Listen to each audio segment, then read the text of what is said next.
Okay guys, so may adlaw sa inyo no. So natali karon sa may forward station kasi walang operation, maulan. Ay hindi pala maulan. Masama yung panahon at bisitahin natin yung mga bahay ng mga stiba natin dito. Ito.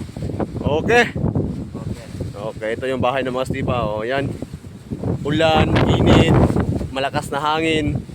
Pwedeng pa rin yung ano, higaan nila. Yan oh, diyan sila nakahiga. Yan ngayon kasi malakas yung hangin dito. Tinatalian nila. Yan. Kahit umuulan, dyan sila natutulog. My friend, okay? Dili okay. Too much bad weather, ah? Ha? Damage, yeah. Dito sila natutulog. Yan, dyan sila nagsisiksikan. Yan. Damage? Okay. Tapos dyan sila tumatae. Pugtang gigit yan. Pagbira ng angkla, daming tae yan. Yan, kabila din. Okay. Jigi-jigi, oh. Ayan. Dito, yan yung mga higaan nila. Diyan sila natulog. Mga plastic na ano, pang lagay na sa bodega. Yan, pati dito, oh, wala na. Sira na kasi malakas yung hangin. Yan oh, yan. Diyan sila natulog, yan. Yan. Tapos yan oh, dyan yung iba.